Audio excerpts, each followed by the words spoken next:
There has been a lot of clamor in the news this past week.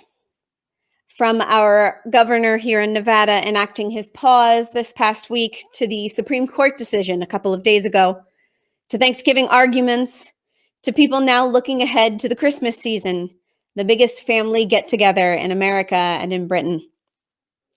Much of it has been framed here in the Western world as a discussion of rights, our right to gather, our right to worship as we want, our right to move about freely.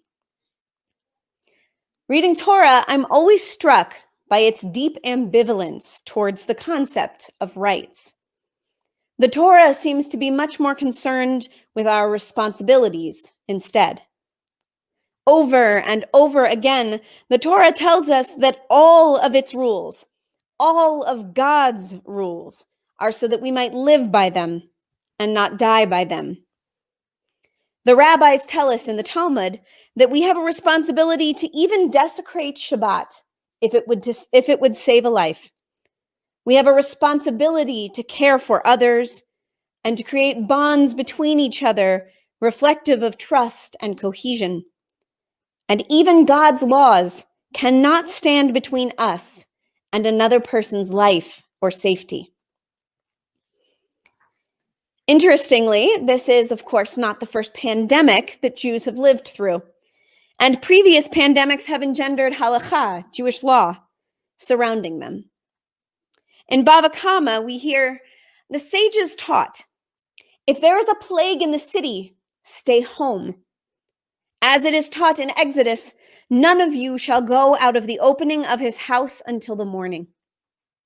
Our rabbis learned from the Passover plague of the death of the firstborn that the best thing to do in the face of a plague was to stay home, stay together, and stay inside. And today we look back to these moments for guidance in our own time. One of my Orthodox colleagues, Rabbi Yosef Goldman, said it best. For Jews, the idea of religious freedom in a pandemic is the freedom from any other relevant obligation if a life would have to be risked in its fulfillment. This is why our building's doors are closed, but we are still meeting here in virtual space and have been doing so long before our governor made it a requirement. Pikuach nefesh, that Jewish value of saving even the smallest life, is at work right now in our community in the most Jewish of ways. And as the Mare D'Atra, the Jewish advisors of this community, Rabbi Benjamin and myself will continue to do exactly what our tradition tells us we must do in this time, to preserve the lives of all in our community the best way that we know how. For now, that means meeting in virtual space rather than in person for most of our events. Now, while the Torah is ambivalent about individual rights, it does recognize the agency of the individual and the importance of the individual. Revelation happens collectively, but that revelation is addressed to each of us in the singular. Our patriarch Jacob in this week's portion seems to be a perfect example of this lesson that we must all learn, that we are part of something that is far greater than just us, and that our rights only take us so far before they're superseded by our responsibilities to one another. In today's portion, Jacob sets off alone, running from his angry and estranged brother, leaving the familiarity of Beersheba for Haran. On the way, he stops for the night, and while sleeping, encounters angels climbing a ladder into the sky. Jacob awakes with a start, awestruck. Yesh Adonai b'makom hazev anochi lo yadati. God was in this place, and I had no idea. The Maharal of Prague, a 17th century rabbi, asked, why is it that Jacob doesn't say ani lo yadati, and instead uses the different form of the first person, anochi lo yadati? What is the difference between ani and anochi, he asks. He tells us that by using the word anochi, which is loosely translated as I myself, that Jacob is admitting that he is just now learning a lesson about the world, which he recognizes many others already knew, but had never understood before. This is Jacob's admission that he had before missed something, that some fundamental truth about the universe had been revealed to him in that moment. When God speaks to Jacob in his dream, rather than saying anything about what Jacob had just done to his brother, God instead reminds Jacob that there are bigger things at work in the world than his petty infighting with his brother. God renews the covenant of Abraham and Isaac with Jacob in his dream, charging him and his descendants with being the keepers of this promise. In this moment, Jacob realizes he is more than just himself. He has obligations to those who came before him, those he will meet along the way, and those who will come after him.